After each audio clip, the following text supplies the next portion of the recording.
establish your family core values. These are the critical things that you would stand up and fight for your family. There are a lot of values, and a lot of people say, hey, like, how do we live a good life? We'll go outside and we'll be happy. Those are good values, but they're not the ones that the kids make decisions on, that they choose their friends on, that you make your decisions with your time on, you decide what to do with your family on. And having core values gives you a lens to look at all these other things, from work to relationships with the kids to whether you homeschool or not. So they are critical to make you sure that you're not always trying to solve every problem like it's a new problem. Look at your core values, apply them, and then see what the solutions could be.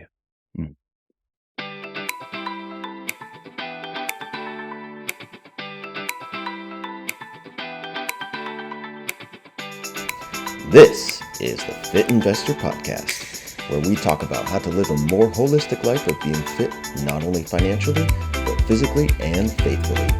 We'll be joined by experts in all these areas to share their experiences and actionable and practical tips so that you can be a fit investor too. So now let's join our hosts, Cale Delaney, Wesley Whitehead, and Brenna Carls. All right, ladies and gentlemen, here we are for another episode of the Fit Investor. I'm Cale Delaney here with my co-host, Wesley. How's it going? And we have a guest here. His name is Joe Hashey. And Joe he's a multi-talented man, but he's recently had some big life changes that we're excited to hear about. So Joe originally had his master's in education from Colgate University, where he played years of football. But after 4 knee surgeries, that ended that dream. So he went on to becoming a high school social studies teacher for 8 years and a local youth coach. And after, unfortunately, his father passed from some preventable health issues while Joe was in college, he had a passion now for helping people overcome these things, and he launched a local personal training company to help busy adults live longer and healthier lives. He'd been a leader in the area for 15 years, named the Chamber of Commerce's Small Business Person of the Year in 2018. However, he realized he was spending more time on his business than on his family, and that he needed rebalancing fast.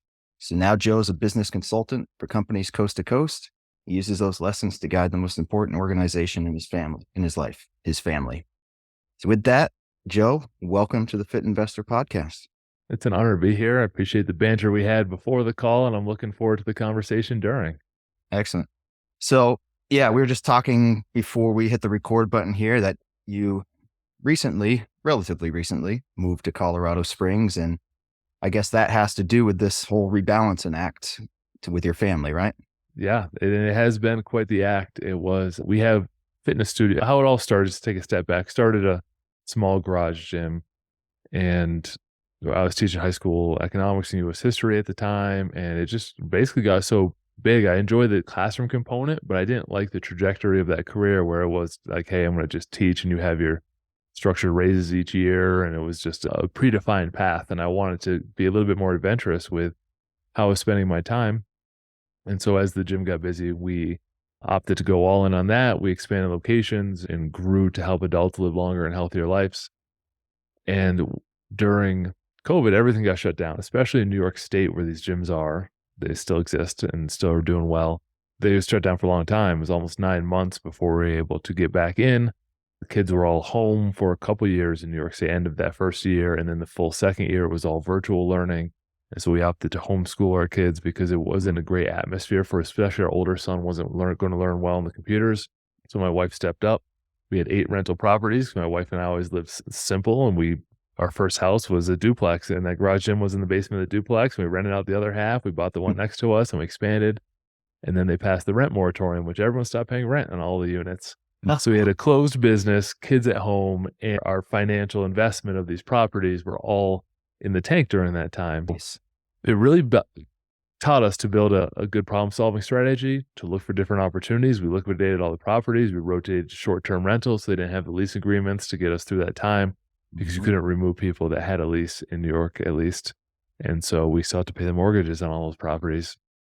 So we liquidated them. We pivoted to short-term rentals. We pivoted to doing more education for other people in a similar situation. We guided the company through it. We kept all of our employees paid and on staff throughout the whole shutdown, hit the ground running when they reopened, established a leadership team, got them to run it, and moved to Colorado Springs and established our family values and started leading our family here. Wow. Man. That's awesome. I'm jealous. It's quite the change. And it was one step at a time. We don't know anyone here. We just Yep. literally said, hey, everything's up in the air now with life. This is a good reset button. It's made it so uncomfortable that we have to make a decision based on where we think our kids could get careers and might potentially stay, which is important to us after they graduate somewhere around us. And so the area we're in was a more depressed area that had population decline for the last 20 years. And so we said, all right, let's find some place on a map and fly out there and we'll look at a house. We'll see if we like it. Neither of us had even been to Colorado, this area before. And so we flew out, we saw a house. The school district had an open house at Little Mountain School District the next day. It just happened to say on their sign. So we walked into that and it all aligned and we just bought the house and rented it until we were able to liquidate our properties and move out. Wow. Nice. So you don't do the homeschooling anymore then? Kids are back in, is it public or private? Yeah, they're in a public school currently. We are blessed with the elementary school in the area. It has a very outdoor education style program, and that's what attracted us to it. That our older son that I mentioned that wasn't going to do well on the tech time nonstop with the teachers, they actually did a lot of their education outdoors. They would learn math by measuring water levels in the local creek. They would learn English by writing and presenting at the town board. They would go out to the Great Sand Dunes. They would do an overnight camping trip where they had to plan and strategize how to use their rations and make sure they had everything and problem solve. And so it was very outdoor education, which he really needed. We still keep it on the fence with everything going on in schools. Right now, we have a very good elementary school, but we're not afraid to pull the plug again because we know we can do it now. If we have 3 sons, so 2 are there, 1's up at the middle school now, and keep an eye on things. That sounds like a really cool program. I'm just curious, how was the homeschooling when you guys were doing it? So it was a lot of heavy lifting by my wife. And she always points to silver linings that she got to know the kids a lot better, the learning style and what made them emotional throughout the day, what frustrated them, what they enjoyed. And so she really has cherished that year that she spent doing most of the education she was doing at that time. It was 5th grade and 3rd grade at the same time, at the same table. Wow. And she was an excellent student and was able to guide them through that process. And I think it brought our family closer together. So while there was a lot of frustrations in the world and everything else going on, we were trying to just control the controllables. Here's what we can do for our family right now.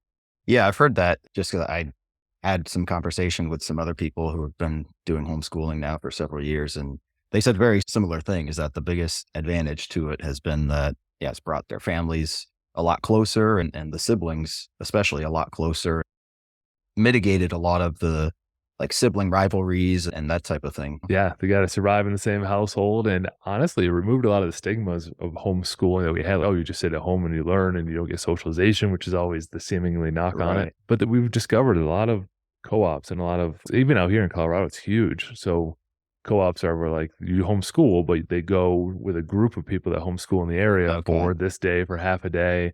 And these co-ops are 10, 20 kids and parents get together. They all do cooperative learning, and then you go back and do homeschooling. A friend of mine who's a dentist in the area, they do that. And his daughters are some of the most socialized people I know. They never stop talking and they're always engaged and they're out doing challenges. And it, in my perspective, changed my view because I had been a public school teacher myself. And so seeing more of it was very interesting to me. Yeah, no, that's good to hear. It's been something that's piqued my interest here as of late. So I'm always interested to hear about that. So let's take a step back then and talk about your business side here. So you mentioned you had the long-term rentals, then you converted to short-term rentals, and at the same time you had the gym going. Which came first? Did you have the properties first and then you started the gym, or? Yeah, we had the properties first. So our very first home after we got married, it was my first year teaching, got married, we bought a duplex to live in half, rent out the other half. And then our neighbor who was a police officer ended up having triplets and he had a duplex. So we had to sell that one fast and then we bought that one. And so now we own a couple properties in a row and started expanding that way. Okay. And did you start it with a particular goal in mind, or it was just, it's smart to have a couple properties, let's get some extra income, or what was the mindset? Yeah, we wanted to learn about that style of investing, which is a little bit more labor intensive, but a little bit higher potential return. And yeah, our goal was to just keep expanding it as many as we could manage and establish a management team around to run and make sure that the numbers still made sense. Now, what year did you start buying properties? It must have been 2007, Okay. right around there. Nice. Mm-hmm. Did you experience the downturn where you bought your properties, or was it pretty much steady in the Northeast? Yeah, so there was a little bit of a downturn around that 2010 mark. However, like I mentioned, the area had a declining population. And I was talking about it this morning with my leadership team. of when we're looking forward on any impending declines in the economy. Hey, our area for all its the troubles with the economy, it never really gets big ups and downs. So it doesn't expand like in the Las Vegas market or something where the house prices went crazy and then came crashing down. They're all just kind of 1% a year. You don't get a lot of growth. You don't get a lot of long-term overall growth out of the properties, but you don't also experience the huge swings and downturn in home values. It's like a mutual fund. Yeah, pretty much. It's not that exciting when I had to sell it. Like we were selling our property in New York and moving out to Colorado. We're talking to the realtors here and they're like, oh, you bought it like 10 years ago. So what did it appreciate? Like 20, 25%? I'm like 0%. We decided to sell it. We owned it. We owned a beautiful property that we finally settled in after we bought the rentals that had.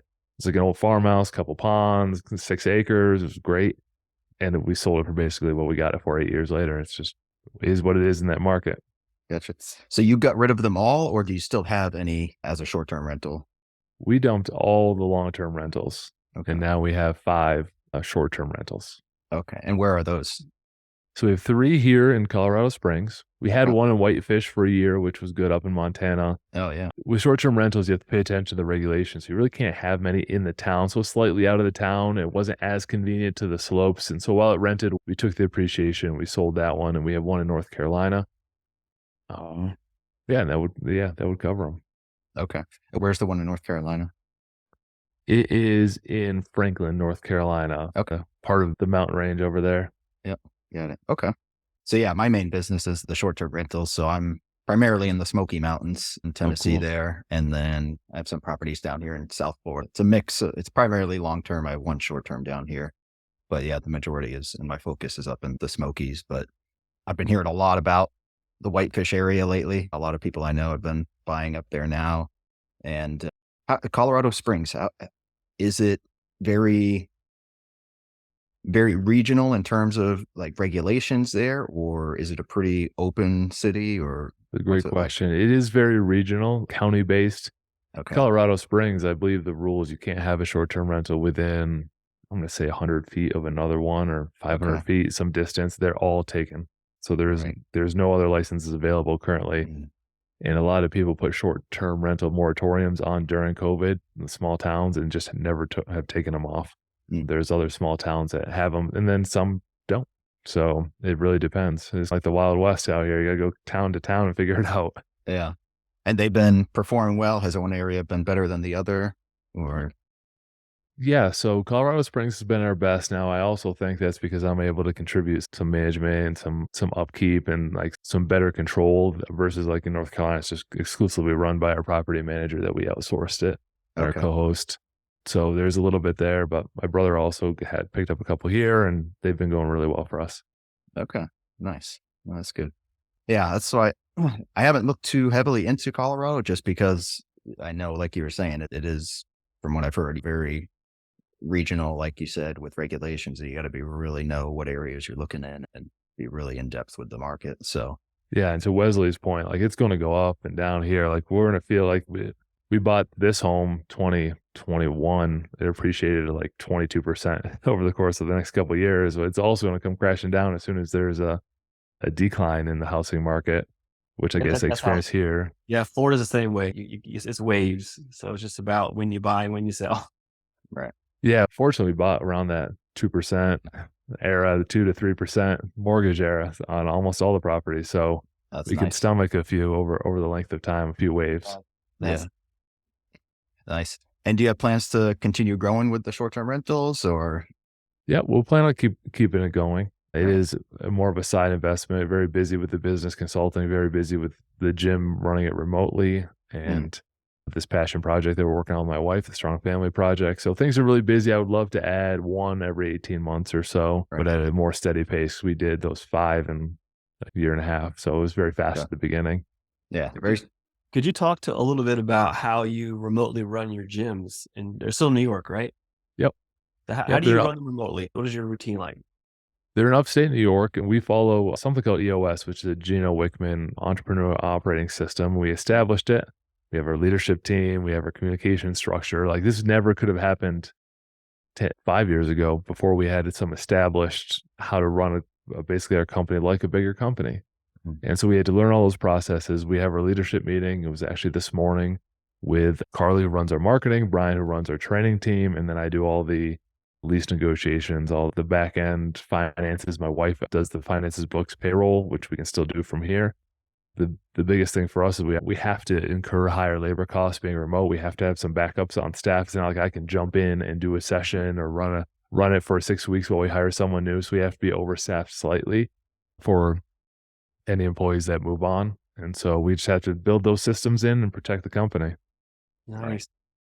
And what kind of, is it like a specialty type gym, like a studio type gym, or weightlifting, or kind of Yeah, it's the main? personal training studio for adults and athletes. We initially started, we were just athletes because that's what I wanted to do out of college. And then when my father passed, like, you know what? Let's try to help adults live longer and healthier life too. And we realized we're just like older athletes. Just got to be a little bit more careful with some of the things we do. And so everyone is guided by a personal trainer on their individual workout plan. Our unique model is it's like personal training in a group setting. So they work out, there's a group of people, but they're not all in the same stuff. And it makes it 1/10 of the cost of personal training because there's other people in the room. Hmm. They don't really need a personal trainer sitting there talking about their week. They just get their sets, reps, exercises, gets it through. It makes it more affordable so they can actually come often enough to get good results. And so that model really took off. We added I added one new one in a different city, which at that time I didn't want to do it remotely. And ironically, now we're doing it all remotely. So we sold that to the trainer that was running it up in about 3 hours away from our primary locations. But all that experimentation taught us what we need to learn to be able to do it now. That's an interesting model because you're so right. Like I go to one of the big chain gyms, it's LA Fitness down here. And every morning I see it. It's the personal training staff and their clients. But yeah, half the time is spent just chit chatting. So Yeah. why do these people waste their money? I don't get it, but I guess some people just need the company or the encouragement, whatever. Yep. So, That's right. so now you have how many locations with the gym? We have 3 currently. 3. Okay. Now, one thing that I found, and tell me if this is accurate with you, since you've stepped away a little bit in having to, because you're forced to with being remote now. Same with me, like with the properties, like I said, most of mine are in the Smoky Mountains, 1,000 miles away. I actually almost prefer doing things or investing in projects remotely now because it forces me to develop those systems that kind of take you out of a lot of the stuff that you kind of get sucked into if you're there locally. Do you have that kind of experience as well? Yeah, I agree with you. It's that old E-myth. You really can't work in your business. You have to work on your business. It forces Right. you. So yes, with the business consulting and with the properties, that model really works well where we have to get the systems established right away. The gym has been a little bit more of a learning curve because I was there for so long that there were some assumptions that I would always kind of be there and like, hey, if something goes wrong, let's just call Joe, he'll solve it now. The leadership team's done an amazing job stepping up as we passed the torch, but there was a little bit more than, to your point, it would have been nice to establish it as like an investor, although I am super passionate about it. So it might not have worked for me, but it would have been nice to establish and elevate them at the beginning so it wasn't the expectations that I would come in and do all these things. They've learned it. They're doing great. They're stepping up, of course, but it was a little bit more of a learning curve than if I had done it initially that way. And now with the leadership team that runs the gyms now, were those were people that were already working for you that stepped up into the bigger role now? Yeah, I've been very fortunate that they've stepped up. Our marketing manager, I mentioned, our head trainer, they've been there. Our head trainer's been there a long time. Marketing manager joined after COVID. Okay. All right. That's good. So obviously, trying to all of a sudden do outside hires for those types of positions, that can be a little bit tricky. So having people in-house that you can elevate is certainly a better avenue to go down. Exactly. That'd be a very big stretch of my leadership skills to hire and onboard being fully remote. Yeah. I know companies do it. I haven't yet. Yeah. Actually, Wes, because you're similar. Wes, your business is in North Carolina. You're down in Florida running it remotely. With your leadership team, how was that actually built? I don't think we ever really talked about that. So what I've done is I've pretty much I spent a lot of time going over the company objectives with my senior manager and then the assistant manager. And I said, look, this is the mountain that we're going towards. How we get there, you have flexibility. And so what I did is that I created a bonus structure that pays them monthly based on them meeting performance metrics that are valuable to me. So if they're hitting something that I would be focusing on while I was there, then they get compensated for it. And I give these targets with tension between them. So for example, like one of the targets is the number of reviews we get above 3 stars, so 4 stars and up. So 4 and 5-star reviews. We can't get more than 8% of our reviews below 4 stars in any given month, right? That could give incentive to give away the farm, right? Just make every client happy, give them all this free stuff. But to give tension for that, like, okay, you need to also have this number of revenue per department so that the staff has to figure out, what do I want to give and take? Same thing with missed calls, right? So I say you can only miss 35% of the phone calls at the front desk. So make sure your front desk team is not missing more than 35% of the calls. They could just blow up payroll and just staff the front desk with 1,000 people in Army and miss no calls. But I also gave them a payroll number. You can't do payroll above this percent per month. And so they had that constant tension, and that's worked out great for me. So for us, my wife and I, like you, Joe, my wife does payroll. I do all the finances and marketing, but the staff, they do all the hiring, the recruiting, the training, they run the place, they do scheduling, they do all that stuff. And as long as I give them every month the targets that they need for me to make my numbers for the quarter or for the year, they know what their goal is and they just get it done. And I don't micromanage. They'll make mistakes sometimes. And afterwards, they'll say, hey, this is what I didn't work out the way I thought it would work. What would you have done? I'm like, I might have done this, but it also could have blown up in my face as well. What would you do differently? And they tell me what they would do differently. And I'm like, that works for me. And so they're pretty good about that. So that's helped me. Wesley, I think you hit a very important point that I didn't mention, and I'm glad you did, because I had to learn this when I moved, is that, and this actually came from my marketing manager, I think it's a Brene Brown saying, clarity is kind, and the ultimate clarity is giving someone a number. So there's no vagueness around, hey, you did a good job or bad job. They might interpret doing something as a good job, and I might think, well, we missed what I wanted. But saying, here's the number, there's not a lot of room for interpretation. So I really like that. Yeah, I appreciate that. So with the business consulting then, how did that genesis? Like, when did that come about and why?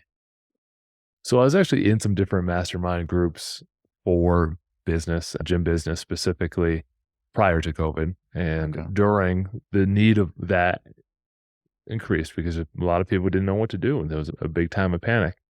And so I was able to partner up with Vince, who runs one out of New Jersey, was able to add a couple people that I do individually. And so now he's got a group of about 80 to 100 gym owners that are around the country, a couple abroad, that we get to work with regularly, meet with quarterly, do the CEO evaluations of the people in the group that do the most expansions and revenue. They'll actually be meeting out here in Colorado at my place, a small group of 12 next month. And so came about out of necessity. So I guess that'd be another silver lining out of that time. Yeah. Awesome. Okay. Wow. So it's gym specific then. Correct. Gotcha. Okay.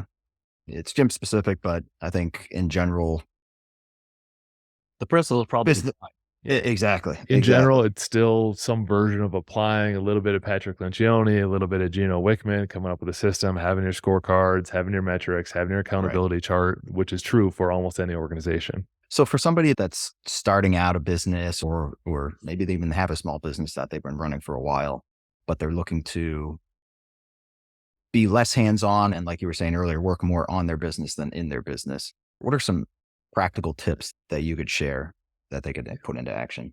Yeah, I have 2 that I think could really benefit people, because it's always that struggle of how do I go from being 1 person to 2 or 3 people? How do I get that first person on? Who do I hire? How do I onboard them? Type questions.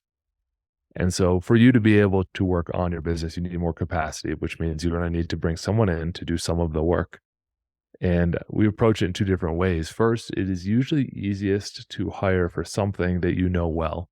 And like a gym owner could hire a assistant trainer because they know training very well. They've elevated up through training, bought a gym, trained people. That's typically the path of a 1 to 5 facility gym owner.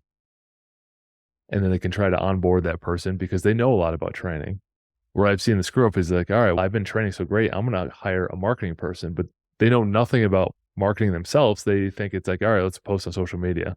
and they don't get the results they wanted because they hired for something that they aren't clear on what they need. They don't know the role, and they haven't done the KRAs, and they haven't done the job description. They haven't even sat in that seat for more than one day, let alone enough time to be able to onboard someone successfully. So the first approach is find out the minimum wage jobs and try to pass those off. The things that you can free up so you can do the $100 to $250 an hour work instead of spending your time doing the $10 or $15 an hour work. The second piece of that is if you hire someone, you better be able to onboard them successfully. So it helps if you sit in that seat and figure out that system before you hire someone outside and say, all right, well, here's what I want you to do. Now figure it out. I haven't had much luck with it. And I haven't seen many businesses have much luck with hiring someone initially to create a job role for themselves. That's so true. In the short-term rental space, the big push or big thing now is when you want to build out your team is using VAs or virtual assistants, right? And I hear it so many times, exactly what you were talking about, in that people hire a VA and they just want to say, here, run the business now. But the VA has no clue what the heck they're doing. There's no goals, there's no KPIs like you guys were talking about before. And the marketing in specific, that's a big thing that people want to push off onto them.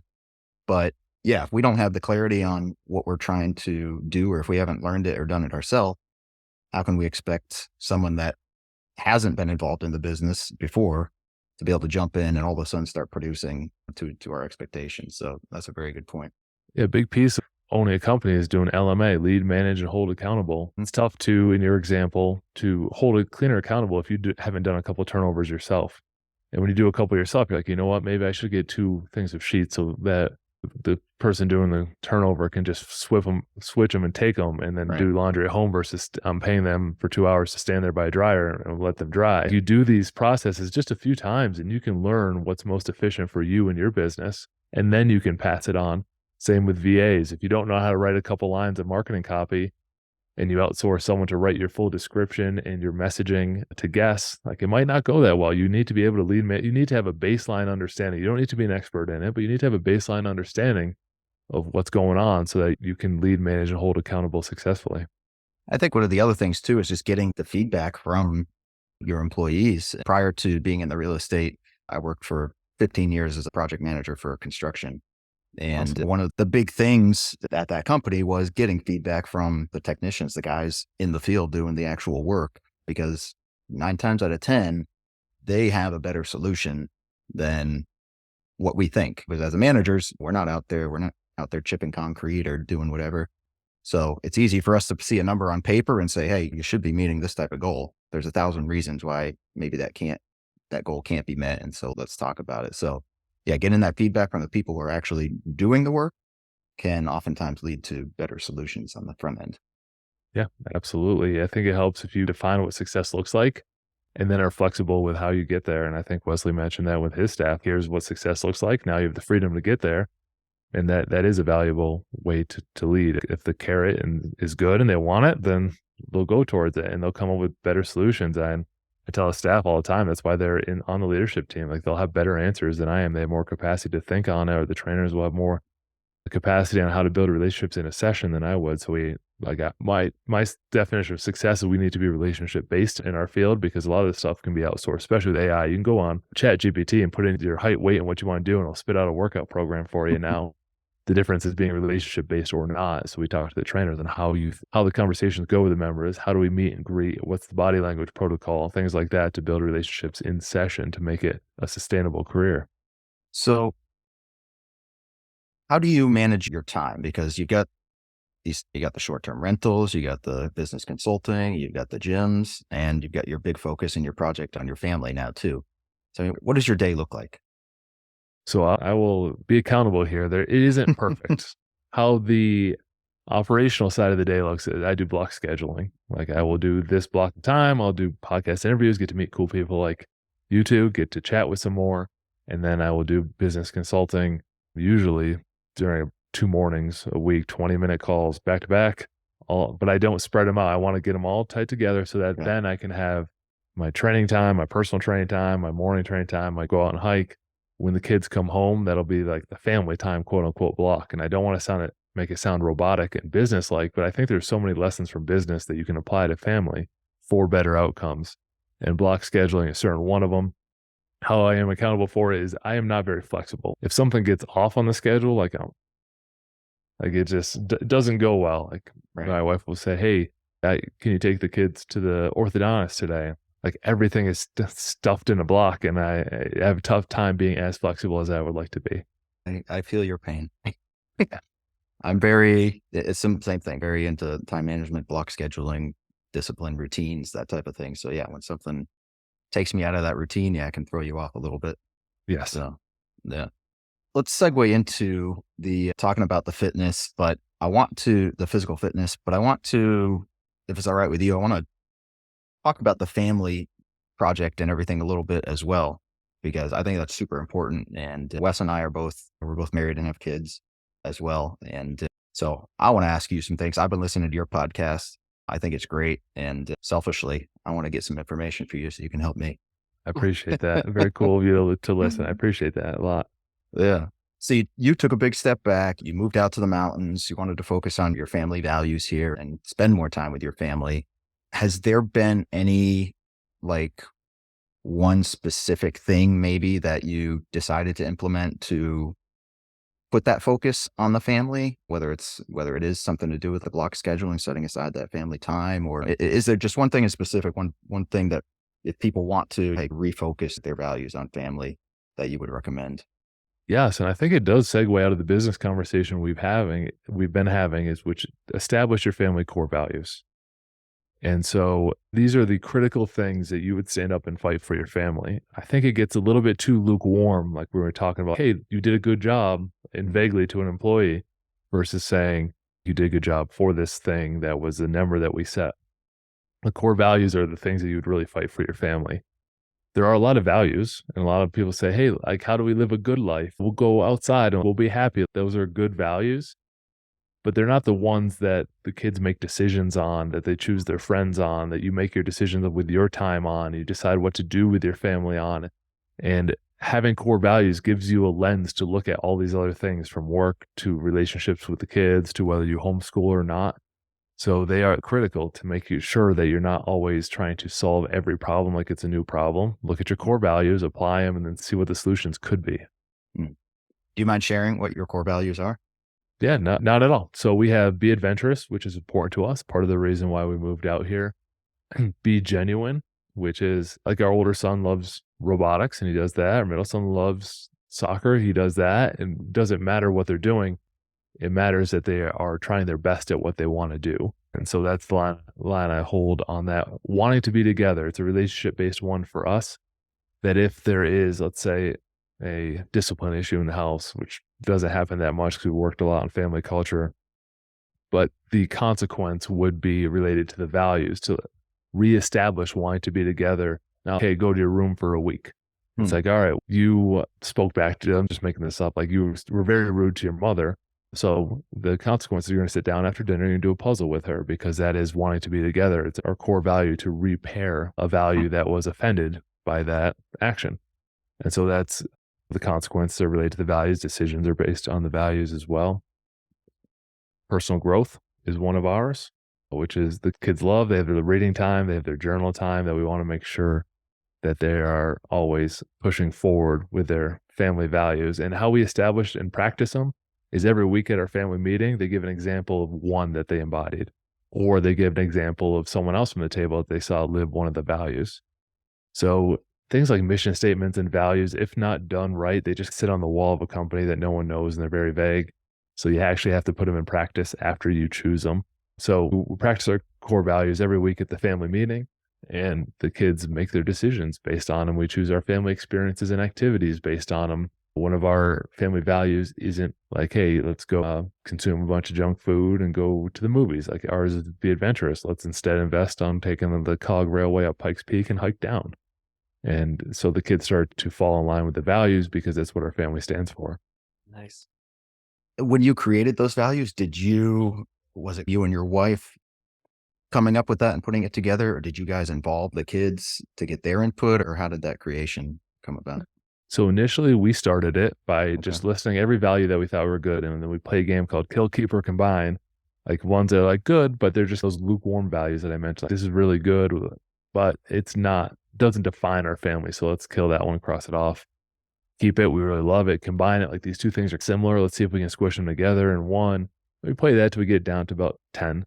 And then we present those to the kids where they get to choose the top, 4 to 7, which is a memorable amount for them.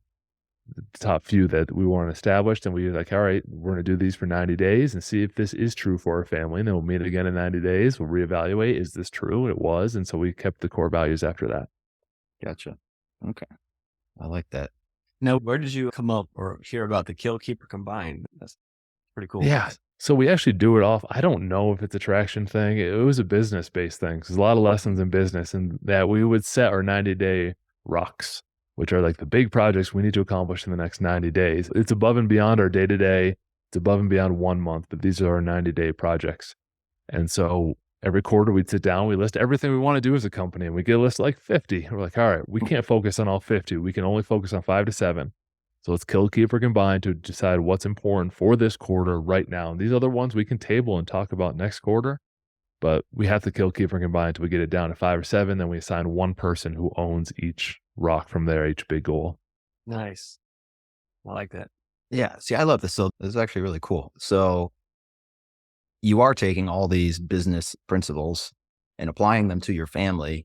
But if you were to just, without talking about the business like we did beforehand, if you were to just start off and talk about these, hey, we do these family values, this is how we do it, I wouldn't be thinking, yeah, that sounds like a business. It sounds very personable still, but the principles all stem from the structure that a business provides. I find that very interesting and very cool. And I think that's probably why it's effective.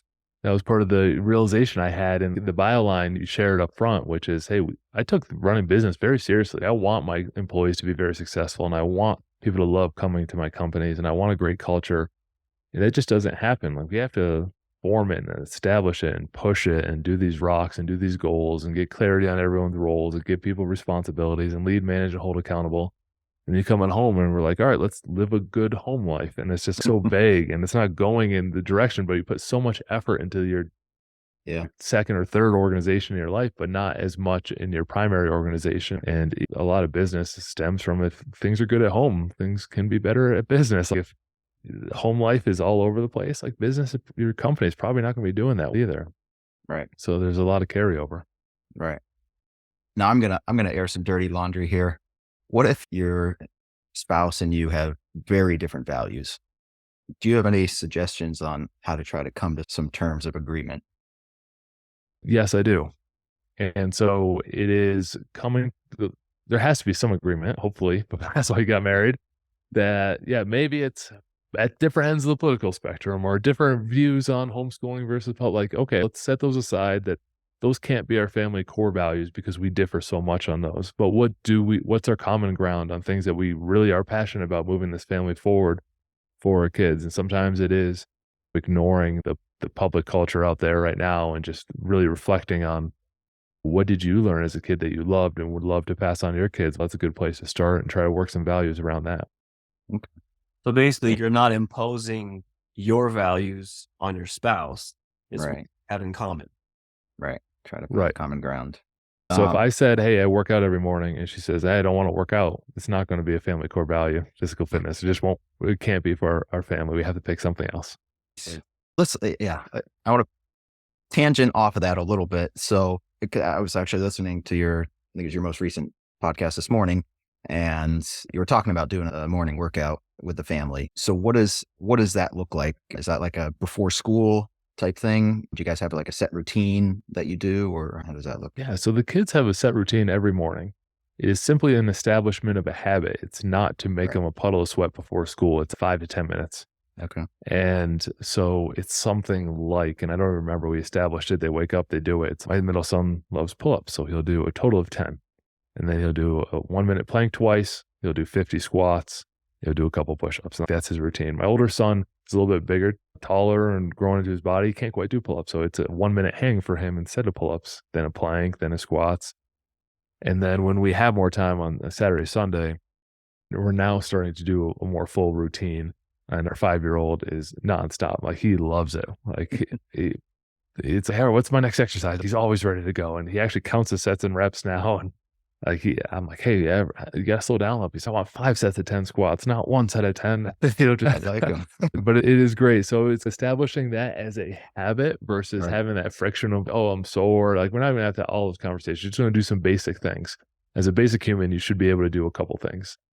And then we can add to it and role model it. And now Henry wants to work out more. And he's trying to do he's getting into front squatting. And for my, I don't want to get on too much of a tangent, but instead of like birthday celebrations and cake and stuff, we go out and do experiences and challenges.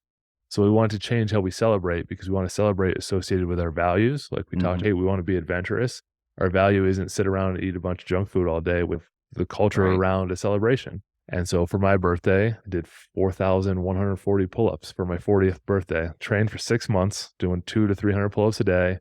And then Henry was there, and the family celebrated. Like, I started at 2 a.m. and went to the evening. Then we had a little birthday dinner, which my wife was just homemade food. And my son saw that. And so for his birthday, he would turn 10.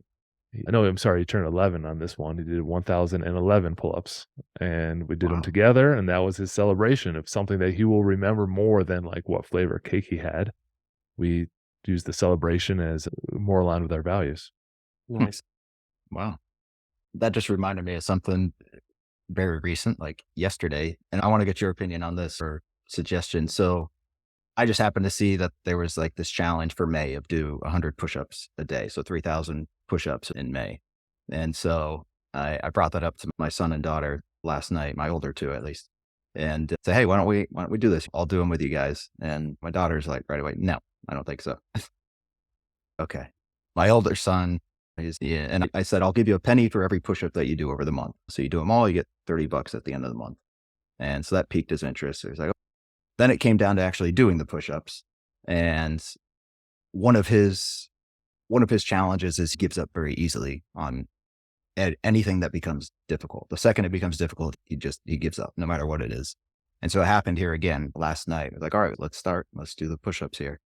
And he does the first couple, and he's like, this is hard. And he quits. And it's been a struggle, not only with that, but just in that quitting mentality that I've been very trying hard to overcome with him, because it's totally opposite my personality and what I do. And so it's been a point of friction between us a lot.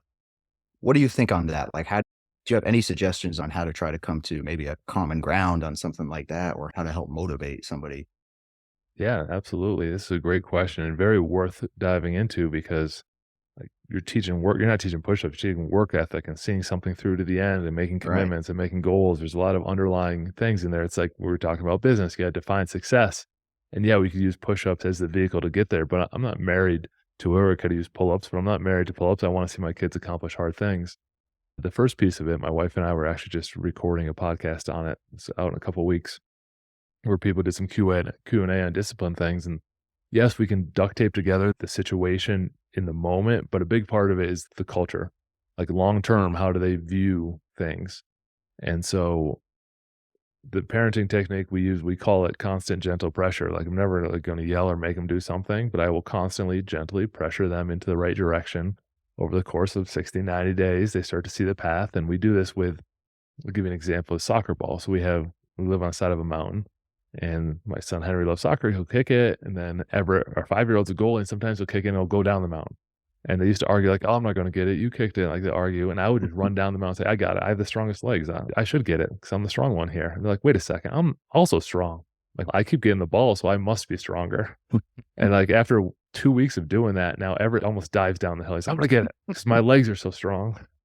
And so I would do things like that with the pull-ups and the push-ups and say, hey, I'm going to do this because it's important that I establish the values of work ethic. Now, if you want to sit on the couch, I guess that's your choice, and watch me do these push-ups. I'll do the work. I'm always willing to do the work, and hopefully someday you'll be able to join me. But for right now, if you want to sit on the couch, I'll do the work. Like, strong people do the work, and you start attaching positive values to that work, and over time they start to soak in. It might not be today or tomorrow, unfortunately, for the May push-up challenge. But it's associating the positive values with the habits. So it's not like, all right, this is hard work. Hard work is very hard to sell. It's not great when gyms market, come here and we'll make you wicked sore and you'll throw up. Like, that's not great marketing. You're selling the wrong thing. You're selling the outcome of the push-ups. If you do these push-ups, you now get the characteristic of being a strong person. You now get the characteristic of someone who sees things through. And the push-ups are just how we could do it. Is this important to you? And you get their buy-in, yes or no. And Kale, thinking about what you just said, I was thinking, if your son or anybody, if they have a hard time not giving up, right? I think as a parent, what you could possibly do is find what point does he give up? Let's say 100 push-ups a day is too much. Let's say he's doing 20 and he's giving up on a regular basis. Hey, the goal is 25 a day. That way the goal is for him is not so far beyond what he can imagine he can do, because I can do 5 more. And then he does 25 for a week. All right, now the goal is 30 a day. He's like, I've done 25, that's 25 more. And next thing, like, he's learning that, okay, the goal is 100 a day.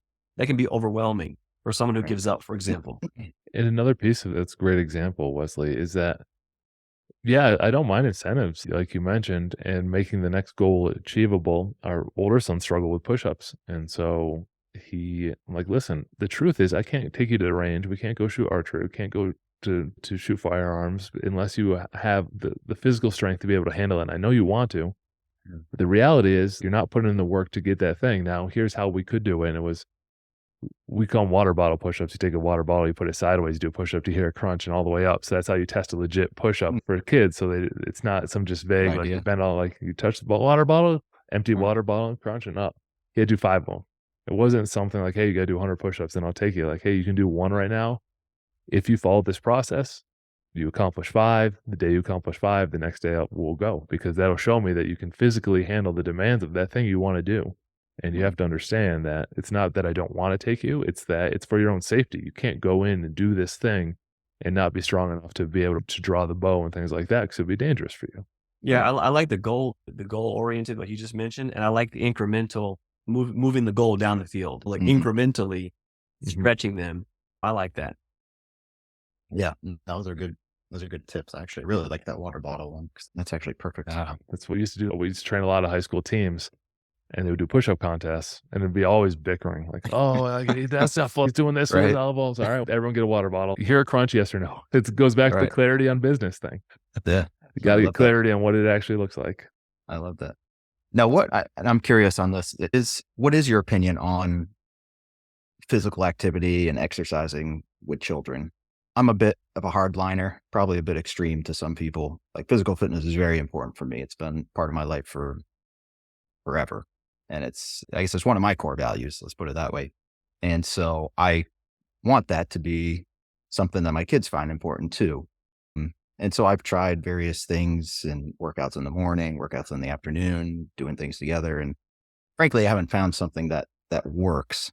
Yeah, I think it's absolutely critical for kids to get wellness habits. And you can look at all the science on obesity rates. You can look at the science on brain function. You can look at the science on school outcomes and the kids who are active versus inactive. However, it's more important to me that they learn the habit versus they do the sets and reps. Like, I know how to program it from being a trainer for 15 years. Like, I know a great workout program of sets and reps that could get them stronger.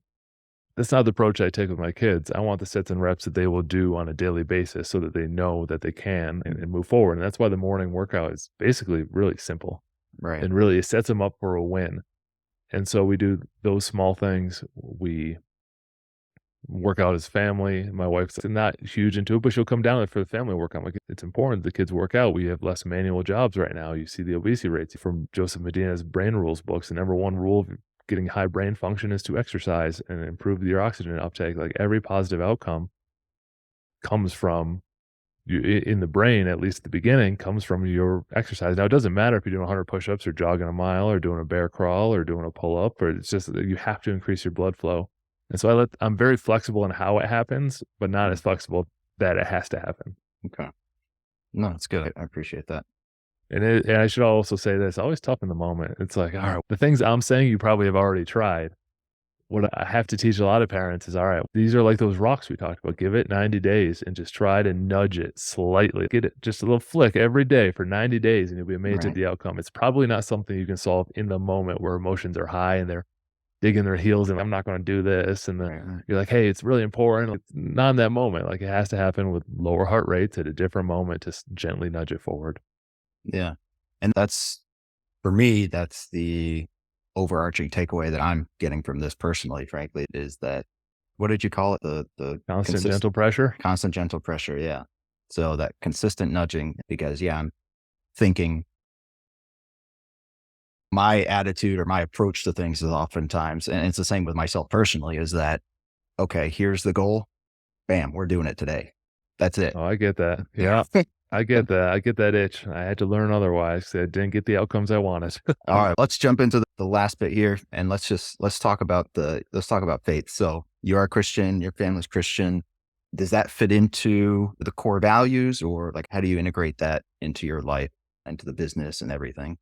Yeah, so my wife actually and I met in Catholic school in upstate New York is where we went to high school. And then we moved out here. We had a reestablishment of faith into just general Christianity because it aligned more with kind of what we were looking to learn and be a part of in a community, and the kids program they had, and everything at our current church has been amazing.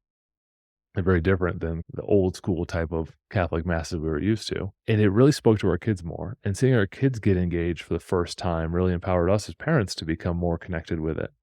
And so I'll give credit to Mel again. She's better than I am at, because I struggle with a little bit with the getting up and dancing and singing. Like I've always been a quiet person. Like before football games, everyone's going raw. I'm just kind of stand off to the side because it's not my thing. But the message is, and trying to help the kids navigate this world is, having that Christian background is a very powerful filter for them to work through. Just like I mentioned, the family core values. I think Christianity is even more important. The rules and guidelines, I should say. Some people think it's so negative.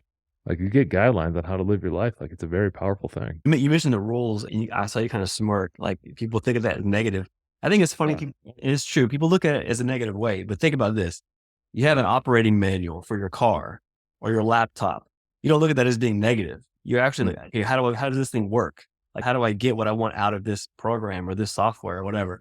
And people are okay with that. But when it comes to the rules, the rule book of life, I don't want to read rules. Okay, you want to just wing it. Well, then get the results of winging it. Yeah. Yeah. Yeah, that's a great point. The reason why I smirk is that people, there are, like, it says certain things in the book, but people try to bend it to their own will and their own feelings, their own lifestyle. And I think 100% right. Issues. Well, you smirked and I smirked too, because I was like, that's exactly how people look at it, the negative. Yeah, it's confirmation bias. I'm going to look at the sections that agree with how I want to live my life and then filter it to my filter, not vice versa. And that creates some issues. And then when life breaks down, it's like, why is it broken? It's like you skipped the whole chapter on how to start. Exactly. You follow like 6 commandments. Like that's 60%. Yeah, exactly. Why isn't that working? Oh gosh. And I think it's just more and more, it's always been important, but it's more and more important in today's day and age with this uprising of everyone has their own personal truth, which to me, that's a bunch of garbage. It should be opinion. You're allowed your own personal opinion. Just don't dub it as truth. There's some things that we cannot know. And so calling it truth would be disrespectful to the word. 100%.